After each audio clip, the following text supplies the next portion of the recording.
Évangile de Jésus-Christ selon saint Jean 20, 19, 31. C'était après la mort de Jésus. Il était tard, en ce dimanche soir, et les disciples s'étaient réunis. Ils avaient fermé les portes à clé, car ils craignaient les autorités juives. Jésus vint et se tint parmi eux. La paix soit avec vous. Après avoir dit cela, il leur montra ses mains et son flanc.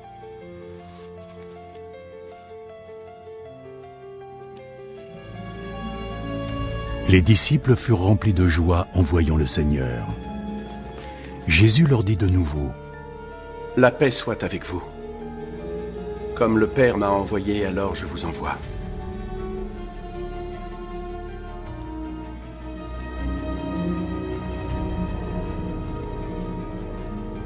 Ensuite, il souffla sur eux.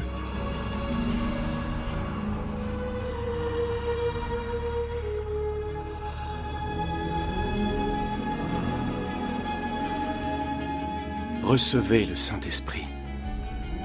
Si vous pardonnez à ceux qui ont péché, ils auront le pardon. Si vous ne leur pardonnez pas, ils ne l'obtiendront pas.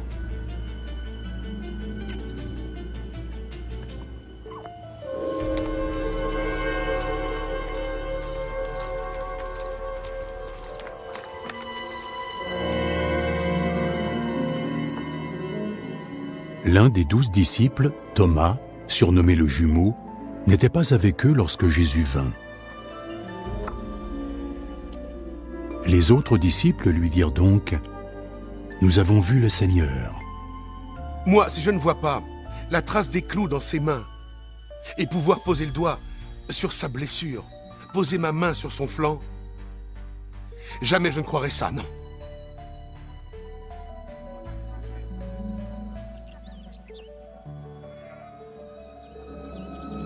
Une semaine plus tard, les disciples étaient de nouveau réunis dans la maison, et Thomas était avec eux. Les portes étant fermées à clé, mais Jésus vint et se tint parmi eux. La paix soit avec vous. Pose ton doigt ici et regarde mes mains. Ensuite, avance ta main et place-la sur mon flanc. Cesse de douter pour croire. Mon Seigneur et mon Dieu.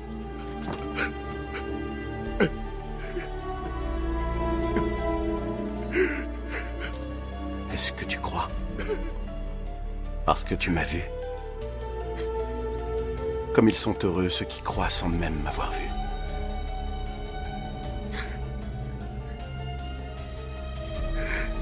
En présence de ses disciples, Jésus a accompli beaucoup d'autres miracles qui ne sont pas racontés dans ce livre. Mais ceux qui y ont été retranscrits l'ont été afin que vous croyiez que Jésus est le Messie, le Fils de Dieu, et qu'à travers votre foi en lui, vous trouviez la vie. Acclamons la parole de Dieu.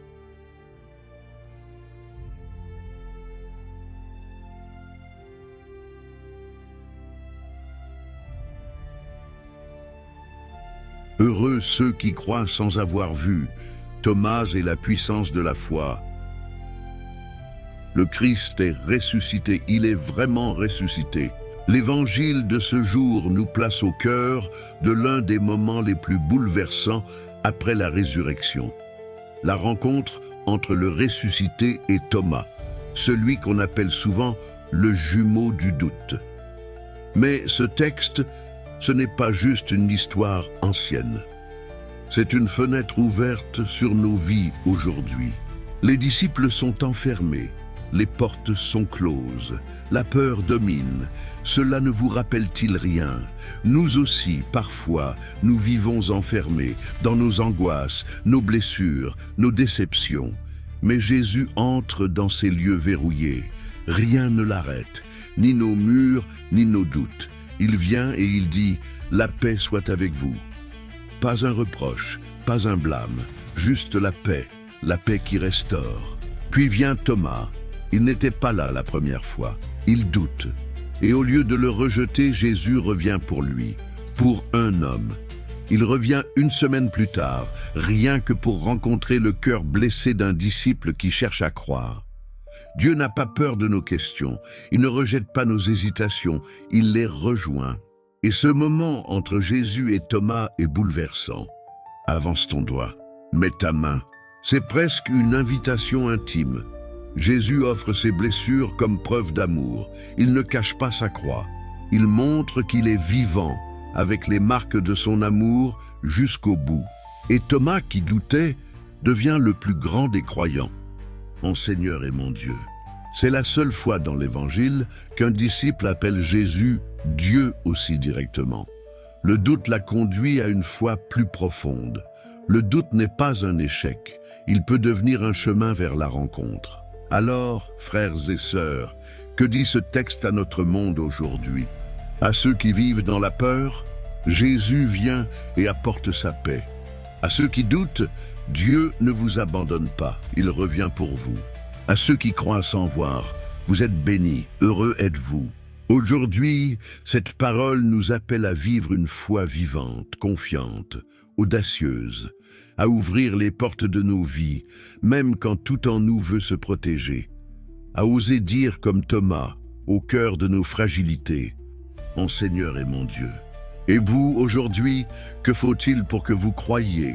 Peut-être qu'il ne manque qu'une simple prière, un cri du cœur, une main tendue vers celui qui est vivant.